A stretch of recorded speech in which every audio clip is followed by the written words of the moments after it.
right, welcome back to another episode of Inside Hollywood with Vinny. Today, we talk a lot on this show about the grind and what it really takes to kind of build something from nothing.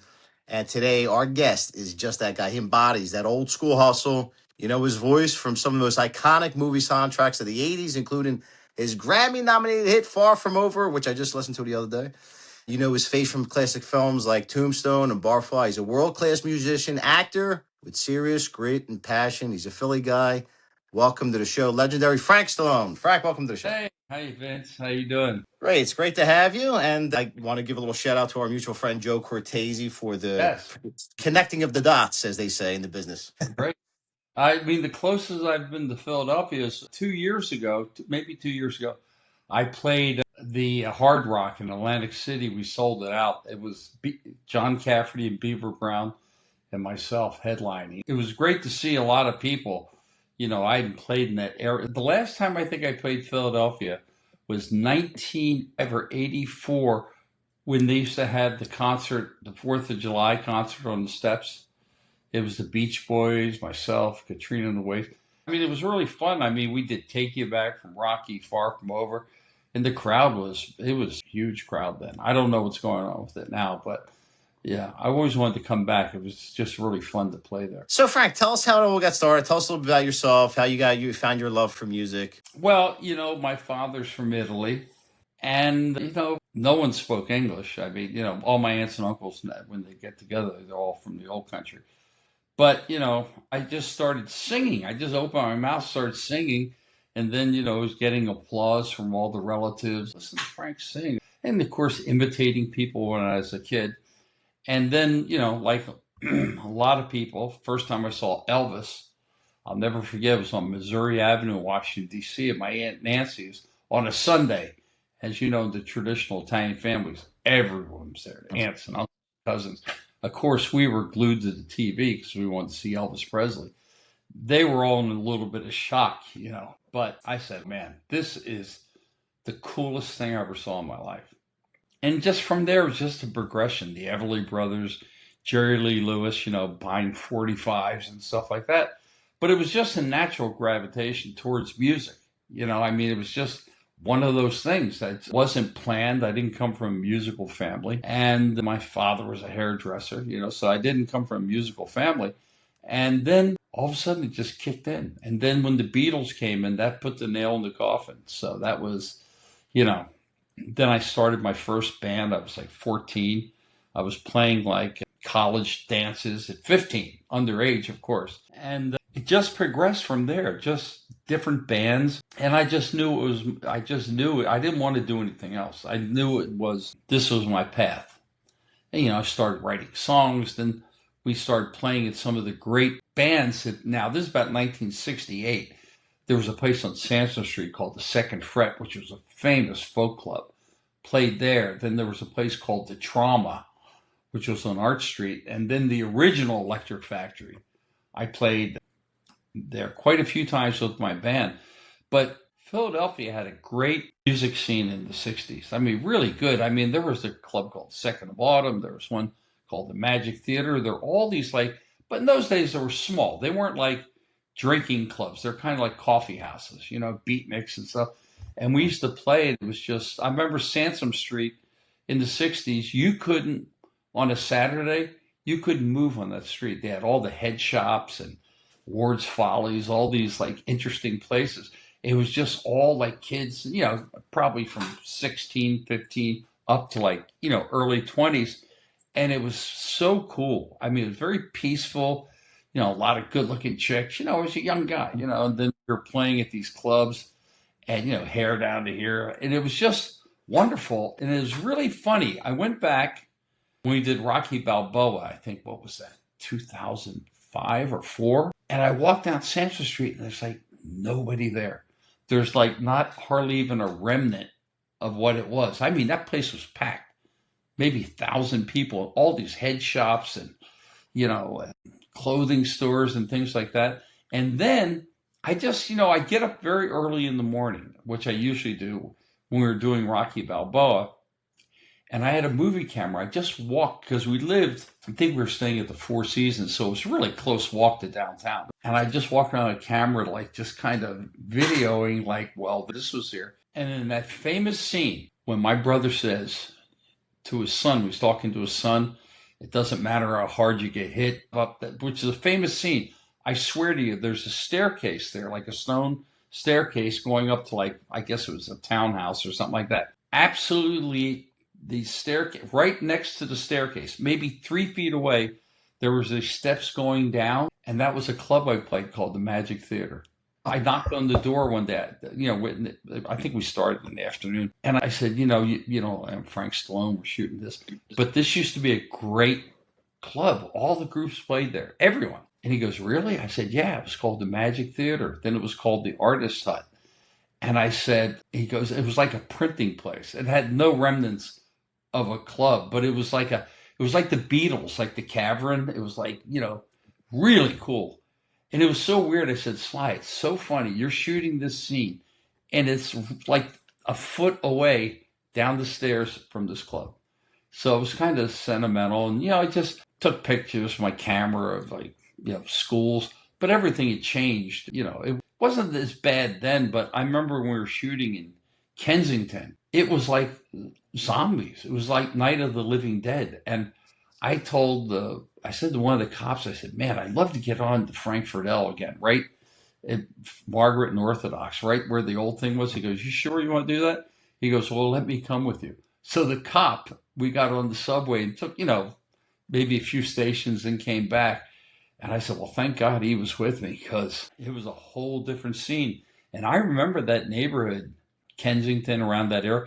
I mean, it was always like a blue collar kind of, not tough, but a lot of stores, people always out there shopping. It was just horrible since Rocky 1. I mean, we went up the street where, my brother did the scene. It's like, God, it's like it's burnt out. It was like bombed or something, So I was sentimental about quite a few things then, but I would say Philadelphia is where I started my music career. That's when I was going out playing, started writing my own stuff. Then we moved up to Northeast Philadelphia, which then was like the boonies, not like it is now. I mean, it was like it was all farmland at one time, and they had sprouted these neighborhoods up. And a lot of the kids were, children of World War II vets and stuff like that in the 50s and 60s. So there were kids from all over, from Kensington, from Port Richmond, from South Philly, you name it, North Philly. And they went, because it was like a new place. And so I kind of grew up in that neighborhood. It was, a lot of Irish, some Italian, Polish, German, Jewish, stuff like that. So it was a brand new neighborhood. So it was kind of cool, back then. Friend of mine yesterday showed me a video from the 1973, which is interesting, and it shows the Italian market. I mean, you had, some of these places, like, wow, man, you see some of the old ladies, and it's really cute, and all the kids, and yeah. And then you saw there was a ton of trash. I'm like, holy cow! I'm like, there was this trash everywhere, and I'm like, geez, I kind of remember that in '85 when the mayor did a strike. But it was interesting when you to try to relive some of that stuff, and you talk about Kensington.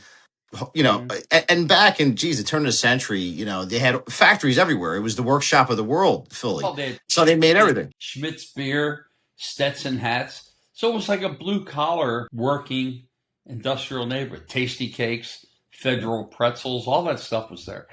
And I went there, and it's really sad when you think about Frank Rizzo. I mean, he rose up as a motorcycle cop, commissioner, then became mayor. And he was a great mayor because he was like Giuliani. He didn't take any guff. The police were totally protected, and he let them do their job. And now, they take a statue down. Where did that come from? Like he was a bad guy. I'll tell you the thing that bothered me. Taking the Rizzo statue down to me was really kind of disrespectful. But then you take Kate Smith's statue down. I mean, it wasn't for her. Look at her with the flyers and everything. She was an old lady, but they said she sang a song that was kind of racy in the 20s. Here's this old lady, and you take her statue down. But everyone loved her when she sang God Bless America. I don't know. So the whole timbre of the city changed, I mean, Well, I South think we Philly in the old days. Can you imagine trying to take down the Columbus statue in South Philly in the old days? Never happened. they barely got away with covering it up because there was armed people out there with AKs, 47s Well, yeah, that well, were that's they, you know, yeah. they were the great. They called them not the Navy SEALs, the Gravy SEAls. That's what they named themselves. You know what? But Someone sent me a T-shirt like that. Philadelphia Gravy Seals. Yeah, I mean, I remember as a kid going to with my parents to a club called Palumbo's. yeah, I And worked that there. It club was was my in first CR job. Palumbo's, and the CR Club was next to it. And I remember my stepfather was in the Italian food business, and he was good friends with the Maggios, who had Maggio cheese. And I remember going to Frank Maggio's home. I think it was in Lower Merion, or really a big mansion. I never saw a house like that. And I didn't realize, my father goes later, he goes, you know who was at the pool? We were hanging out. I was a kid. I was maybe 9. It was Frank Rizzo, Angelo Bruno, and they're just hanging out like, old guys, by the pool. Little did I know then, but it was a pretty peaceful town. It was pretty, people mind their business, and, it had a lot of character, all the commercials. I remember Sally Star on TV all the time. I'm playing in Atlantic City, and I bumped into some guy. He says, I just mentioned Sally Star. He goes, I know Sally Star. I said, no, you do? Really? I said, please invite her as my guest to my concert. I was headlining with David Brenner at Trump Plaza. Big show, sold out, right? I see her in the audience. She's wearing a cowboy hat. She's an older lady at that point. I have a great picture. And I said, so of course I had to say, I said, listen, folks, anyone that grew up in Philadelphia, Popeye Theater, Chief Halftown, and I said, we are gifted tonight to have someone that was our childhood crush, Sally Star. I mean, everyone stood up, and it was really moving because she was like an old lady then. And it was really moving, and you could see she was very moved that all these kids grew up, watching her, on TV. That was our gal Sal. And that was the highlight for me. I know it's being sentimental, but it was just really nice to see someone that probably felt forgotten. She was old, and everyone stood up and really gave her a standing ovation for a bit. It was really cool. Yeah, I met her before. She was very nice. It was many years. I don't remember. Geez, over 25 years ago. She was really Oh, nice, yeah. very sweet, very Yeah. personable. Yes. Awesome. Yeah. So that was kind of cool. It's kind of neat. I remember when right when I did Take You Back in Rocky 3, I did another version of it.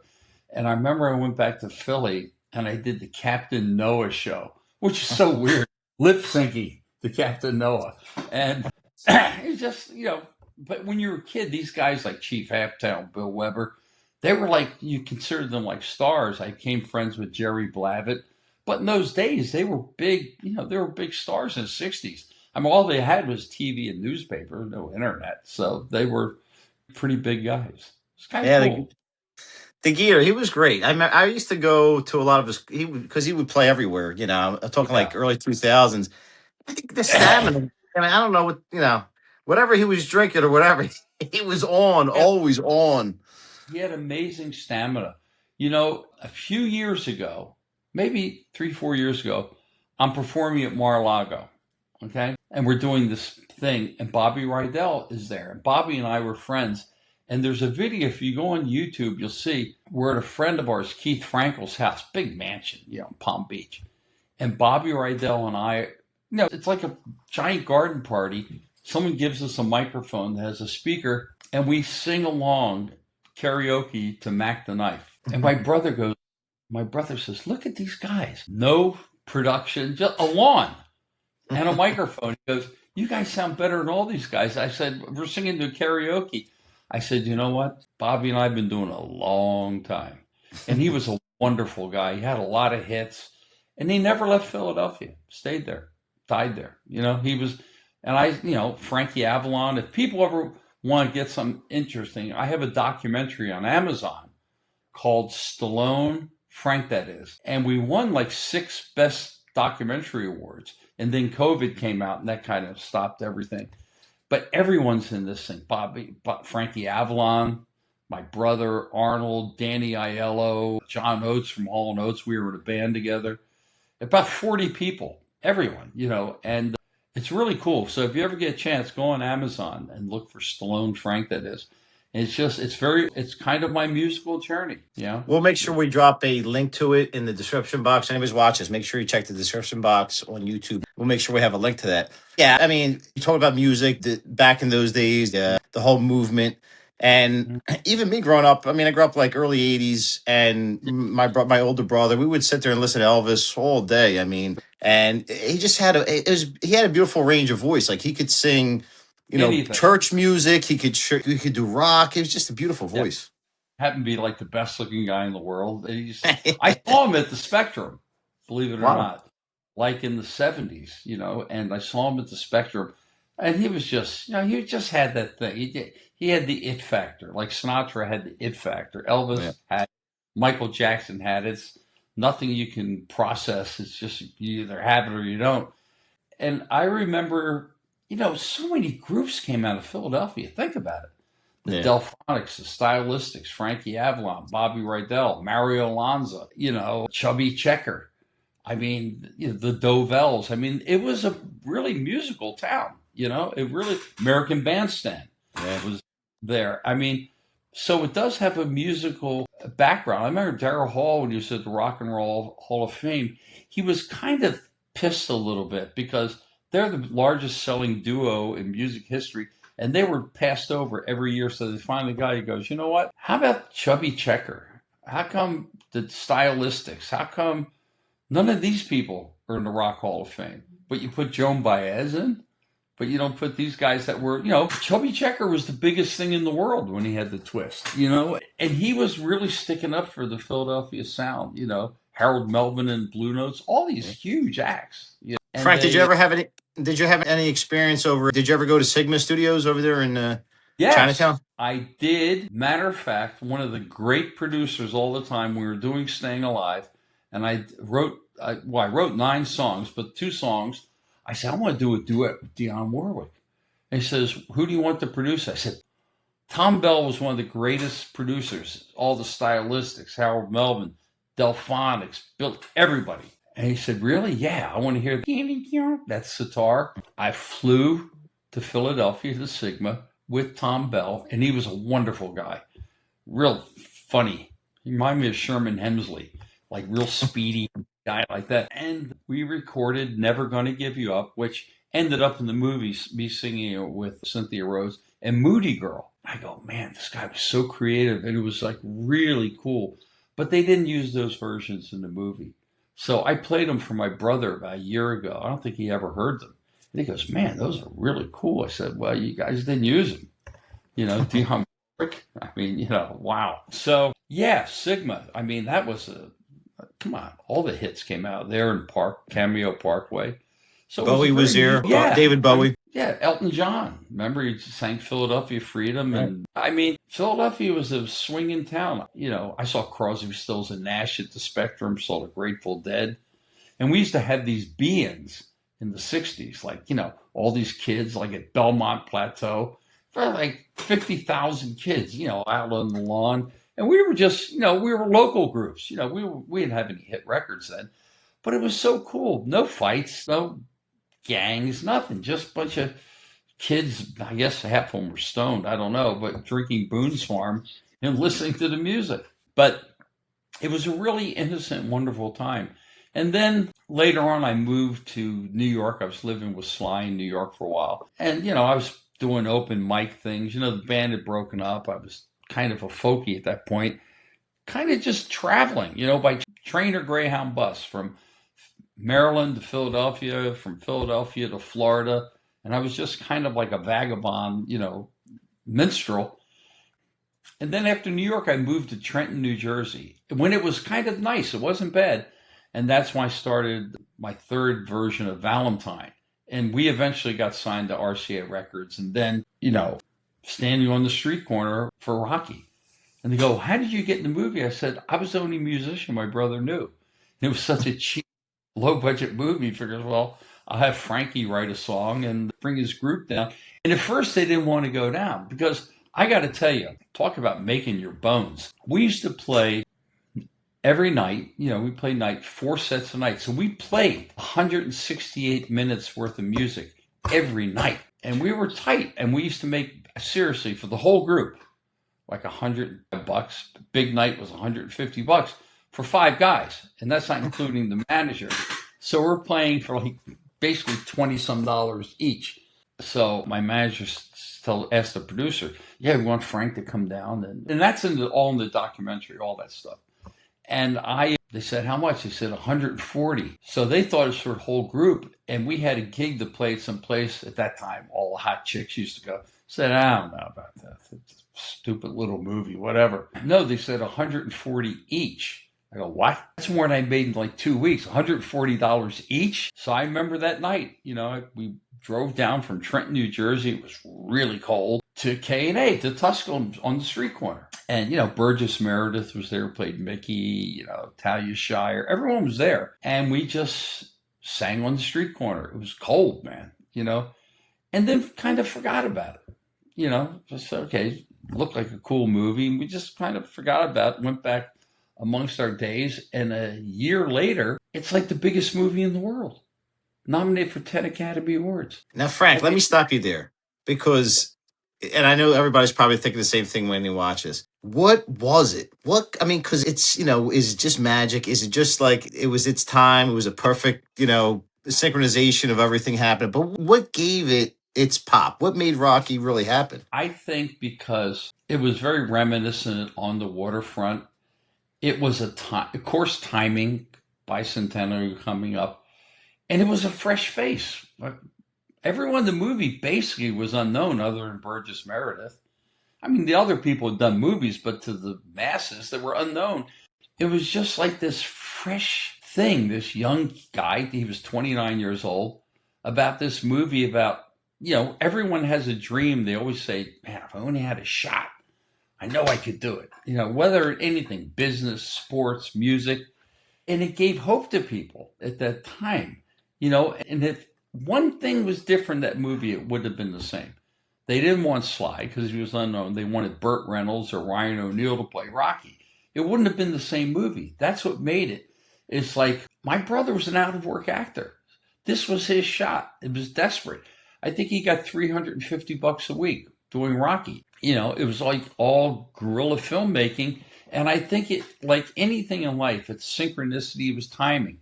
It was almost something, it's like the public was begging for something like that to give people hope, that they can do it. And then from there, like we were talking about, the museum steps, no one ever went up the museum. I lived across the street. No one ever went there. And it was kind of an accident. If I'm correct, it wasn't in the script. They were driving around, Benjamin Franklin Parkway. They didn't have permits.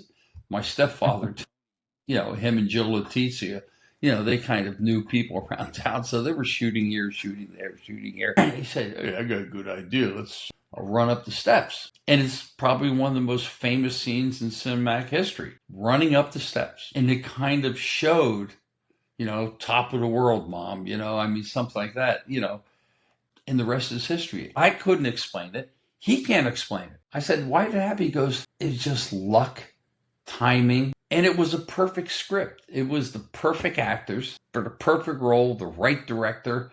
And it just clicked together, And so that's all I can say. I was just a $140 singer in it, and now that song's all over the place, Well, and at what point did you realize, like, holy crap, like, this thing is serious, like, this is a serious hit, this movie actually turned out to be a serious thing? Obviously, when you're up for a nomination for the Academy, which I gotta say is pretty, to me, I always think like, wow, it's so hard to break into the business, and it was even tougher back then, and even tougher for an Italian. Yeah, no one cares about the Academy Awards now. It's like a political platform, but back then it was serious business. To be nominated, an unknown had 10 nominations, and the weird thing is none of the actors won, but it got Best Picture and Best Director, I think. But don't the actors make it for Best Director and Best Picture? Bill Conti didn't win anything for Gonna Fly Now. It was a number one record by different people in 1 year. And so it was just, sometimes in Hollywood, some young guy comes up and, the old guard, upstart or whatever, something like that. And it was it was a very bizarre time. And I went to the Academy Awards with my brother, and it was just like all the old movie stars were there, like William Holden, Loretta Young. They're all there. Everyone had tuxes. It's not like it is now. Everyone very behaved. And just to be nominated was pretty amazing. I mean, he got a telegram from Charlie Chaplin said, "I love Rocky." He got a handwritten letter by Frank Capra, one of the great directors. It's a Wonderful Life, Meet John Doe. Mr. Smith goes, one of the great directors. He goes, "My only regret is I didn't make Rocky." But everyone loved this movie. And I got to tell you a little funny story, and then we'll move on to something else. I remember the movie wasn't released yet. We're on 3rd Avenue in New York. I came up from Trenton. Sly was there. We're staying at, I forget, the Regency or something. And on 3rd Avenue, the Coronet Baronet Theater. I have the photo. They say this afternoon, Rocky. And the main premiere was that night. But no fanfare, nothing like that, right? And so I said, we got to get pictures. So we got it. I think my sister-in-law took a picture. Now, my brother was an usher at that theater a few years before that. A picture of Sly and I standing in front of the theater across the street, and in the background you could say, "Today, Rocky." It was only released in like 2 theaters, LA, and that was nothing, right? So we go to the afternoon thing. So Sly goes in there. Again, he's unknown. No one knows who he is. And all of a sudden we're watching the movie, and people start walking out. And this panic goes over my brother's face. We're sitting there going, "Oh my God, they're walking out. People are walking out. This is Rocky, the movie you saw, exactly the movie." So he's like so depressed. He goes, "Oh my God, no one likes it." That night when it premiered, you could hear across 3rd Avenue the cheers from inside the theater. That was it. It was people just coming out of the theater going, "Man, this is the greatest movie." I mean, you could hear outside the theater the cheers and the things. But that afternoon, people were walking out. So go figure. It's ironic. But you know what? Look, art imitating life and vice versa, because it kind of matches up. The movie itself was an underdog movie. You guys, and it just becomes legendary. $85 a month apartment in Trenton. I mean, it was just overwhelming. I mean, everyone liked that movie. I don't know anybody that doesn't like that movie. I mean, it's like saying, I don't like Gone with the Wind or The Wizard of Oz or something like that, or Godfather. Everyone loves that movie. It hit a chord with people. It's something you can't put your finger on. It's like magical. And he even, today we talk about it. He goes, if that movie would have bombed, I would just been like a working actor in Hollywood doing, little roles like on TV maybe, or, nothing stuff. It just happened, And then we moved on, and then, other movies. And then when Staying Alive came about, I didn't even know he was directing it. Someone told me, they're doing a sequel to Saturday Night Fever called Staying Alive. And I was like 31. My career was basically in the toilet. I was playing like little clubs, by myself, still had that drive, but, I'd lost my record deal at RCA and everything like that. So I pulled up to Paramount Pictures, whatever car I was driving, some junker. And I said, "I'm here to see Sylvester Stallone." They go, "What?" I said, "I'm his brother." He goes, "Yeah, and I'm Houdini," right? So they didn't even want to let me on the lot. So finally, I guess they called and they said, "Okay, come in." So again, I'm like busted out. I don't have any money. I walk into this office in Paramount. Now, you have to understand how big Saturday Night Fever was. It sold 52 million records, 26 million double albums, so 52 million records. Had more hits than, million hits on that album. So I'm thinking, well, maybe I can get one of my songs in. And so I go in this office, and it's huge, people bustling around. This is a big movie, man. And the next soundstage, they were going to do Flashdance. So, of course, I'm like this, I am the bum from the dark, right, coming in there. And I said, "Sly, do you think I could get a song in here? Maybe if it's 20 seconds, nothing, maybe just like background music." I figured, God, if it sells 20 million records, I'd be set. I'd be set. So he tried to humor. He goes, "I don't think so. We got the Bee Gees. I can't compete with the Bee Gees." And so he goes, so he tried to humor me. He goes, "Yeah, just go write some songs, see it happen." I took the script. I went home, I read the script, and I started writing. And I was writing these songs. And I'd go in this little studio in Silver Lake with my band. I put a band together, and we would record these songs. And every few weeks, when I'd have 3 or 4 songs, I'd come back to the studio, to my brother's office. And after a while, when I showed up, people were going, "God, he's here again," because I go to his office. And of course, I perform the songs to the cassette. He goes, "Yeah, that's pretty good." Well, anyway, I wrote like 10 songs. They turned down every one of them on there. Man. So something happened where the Bee Gees got in some contractual dispute, and they left the movie. They left. Now they're ready to go into production. This is a big movie, man. This is a sequel to Saturday Night Fever, and they have no Bee Gees. So they called up Billy Joel, they called up Daryl Hall & Oates, and everyone they didn't want to do it. So my brother calls me, he goes, and I knew by tone of his voice he wanted something.